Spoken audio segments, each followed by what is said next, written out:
Good afternoon, folks. This is Robert Chappell, Executive Editor of Madison365 with your daily update for Thursday, January 21st. We're a little bit late this afternoon, but it's been kind of a busy day. Not a huge news day, so we will have a few notes on the coronavirus situation, a couple other stories that are up on the site today. But been busy working on stories for tomorrow and into next week, as well as some other, you know, stuff, behind the scenes stuff that you don't care about, fundraising type things. So anyway, today the update is brought to you by Forward Theater Company, presenting The Niceties by Eleanor Burgess, a drama featuring clashing perspectives on race, history, and power in America. It's a virtual theater experience. It's streaming online January 22nd, starts tomorrow, through February 7th. Tickets are available at forwardtheater.com. We appreciate Forward Theater and their support of the update. All right, so the coronavirus situation today, very similar to what we've seen recently. We do have a higher number of new cases today, 2,177 new cases. That is our first time over 2,000 in a week, right? 3, 4, 5, 6. Yeah. About a week ago, we were about 2,300. So that corresponds to slightly higher testing. So it's not shocking. About 8,700 new tests today, which is up from 6,500 yesterday. So to have 600 or so more new cases today than yesterday, not a big shock. There's still 25% of the new tests that we are reporting today were positive, which is high. But again, we don't put a lot of stock in that number, just because those tests weren't all done today, right? Those were all done over the past 3 days. And when you actually take those tests and put them on the day that they were actually taken and processed, what you see is over the past 7 days, 22.4% of everybody who got a test tested positive. That is down from 22.9 yesterday. So that's about a half a point lower. Okay, that's decent news. News that's not so great, it's not bad, but it's not so great, is that the number of total tests, if you take into account that a lot of people test multiple times in a week, healthcare providers and those kind of folks, 7.2% of all tests come back positive over the past 7 days. That's not bad because it's lower than it's been, but it's the same as it was yesterday. I'd like to see that go down every day. Again, and also 7.2 is still too high. We want that number to be 3. Right? Dane County puts it at like 5. Dane County thinks 5 is okay. I prefer it to be 3. When I spoke with an epidemiologist way back in like May or June, he said, this is AJ Sethi from UW, he said he'd be comfortable opening schools if community spread left us at like 1.5 or 2%. And we're still at 7.2. And we're still like opening schools and stuff. Again, 7.2 is statewide. Okay. Dane County today is less than that. If you're in Dane County, let me see if I can get this up right here. Sorry to be slow. Dane County for the past 7 days is at 3.8. Okay, so that's good for Dane County. Statewide, it's still 7.2, however. Now, we are also reporting today 45 more fatalities, which, in line with what we did a week ago, we were looking at these sort of comparing Thursday to Thursday, Friday to Friday, because there's kind of a weekly rhythm in reporting of deaths because of the way they're reported. So a week ago, we had 42. Today, we have 45. That puts our 7-day average of deaths at 45, basically. 44.9 per day over the past 7 days. Over the past 30 days, which is kind of a better measure, 38 deaths per day are being reported. Okay. Now, that's still a lot. That's still higher on a per day basis than the leading cause of death in Wisconsin, which is heart disease. There's about 31 people a day, but that's 365 days a year, right? We're looking at 38 people per day over the past 30 days. So what that tells me is, if we look back at this period from like October until, I don't know, March or April, we'll see how long it takes these deaths to go down. But if you look at that sort of isolated, like 6-month period, COVID will be the leading cause of death in Wisconsin during that period of time. I just don't see any way around that right now, because this death average has been over 30, really since late October.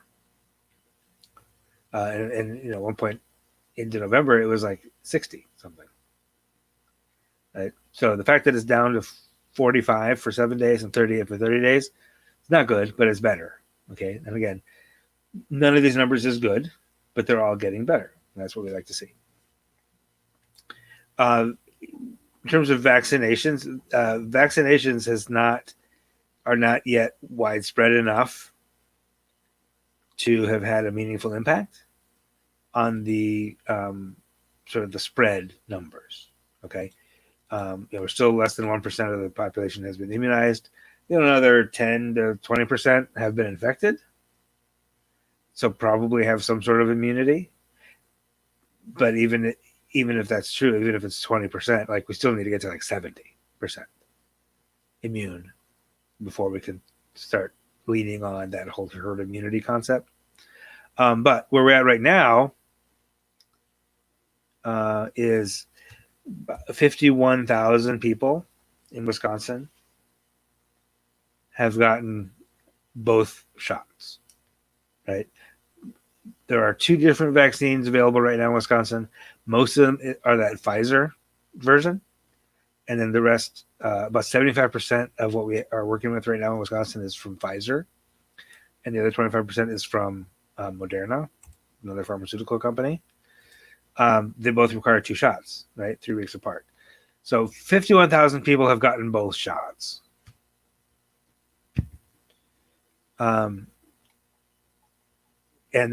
But then still have to wait a couple weeks to really be fully immune. Because what the shot does, the shot prompts your immune system to work and to build up defenses against coronavirus, right? But that doesn't happen instantly. Right? Your body needs a few days to do that. So you're not really immune until 2 weeks or so after that second shot. Okay, so we're at 51,000 people. I'm sorry, 51,800. So almost 52,000.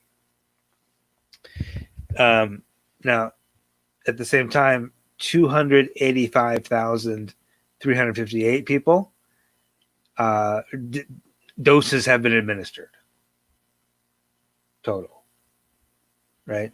So if we do a little bit of math, that tells us that there's 157,000 people who have gotten the first shot, but not the second one yet.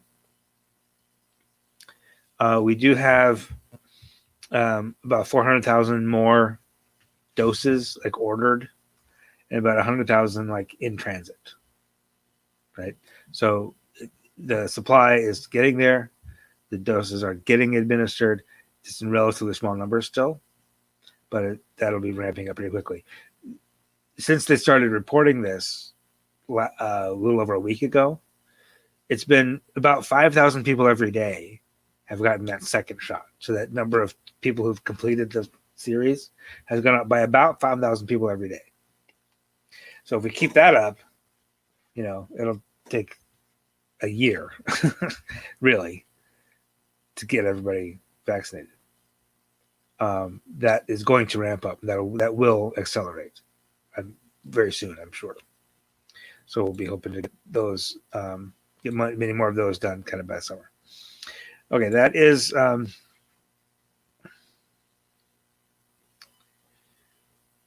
about that's basically the coronavirus situation today. As I mentioned, it's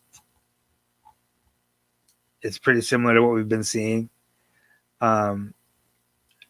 Which makes for kind of boring news, but that's something like this. Boring news is what we want to hear, right? So we're going to take a short pause, and we're going to come back and talk about a little bit more, a little bit other news, just a couple other stories that we have up today on Madison365.org. So don't scroll away. Stay with us. We will be right back.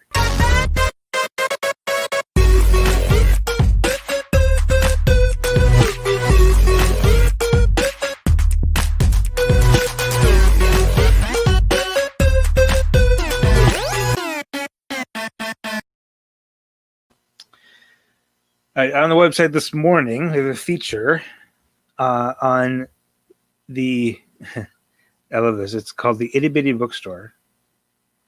It's a Black-owned bookstore in Stoughton, just south of Madison. And what I love about it is this picture you see here. This is Dominique Johnson, the proprietor of the Itty Bitty Bookstore. And that picture is pretty much the whole bookstore. It is itty bitty. It's 120 square feet. In a room on top of a restaurant, and she's got it open right now, really by appointment only, on Sundays. But it's a bookstore focused on books by and about people of color, which is an important thing, and a thing that's not easy to find. It's just in this age of Amazon and ebooks and everything else. It's just kind of refreshing to see an actual, real live bookstore. Where you can make an appointment. You go there one-on-one.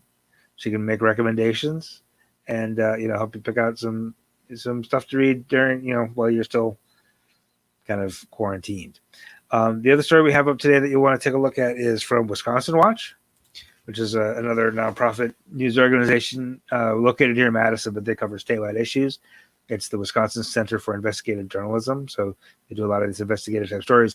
And the story we have from them today is basically, if you test positive, what should you do? Like, how do you avoid, like, there are things, it's not like you test positive and then that's the end of your life, like you are still going about your business and your day, and you have a family and everything. How do you avoid spreading virus if you are carrying it? If you're sick, how can you help yourself feel better if you're not hospitalized, right? How do you get through it? And they spoke with some doctors and some epidemiologists and some really smart folks about those questions, because we talk through these statistics all the time about how many 2,000 people tested positive today, but what are those 2,000 people? Those 2,000 people have lives and families, and what are they doing now? So this is an interesting sort of look at that, and I'm frankly surprised that we didn't really ask these questions earlier than this. So it's a good story, and good something just to kind of prepare yourself and like kind of arm yourself with some additional knowledge just in case. All right, so that is we're a bit late today on the update, so we're a little bit short also, but that's what I have today. I have a couple of really fun stories in the works for you. We have a local soccer coach, high school soccer coach, who sounds like he's going to get a shot in the top league in Mexico as a coach. I'm going to be interviewing him pretty soon. We have there's school, like legit school, happening at the zoo in Madison. So I've got a story on that for you in the next couple of days. So some good stuff in the works. And so just keep your eye on the website, Madison365.org. And wherever you go for your podcasts, look for It's Only 10 Minutes. That's our morning news podcast that we have for you every weekday morning. All right. Thanks for staying with me. Appreciate your support and your attention. We will be back again with another update tomorrow, probably more closer to 4 o'clock tomorrow. So until then, stay safe and have a great evening. This is 365 Media.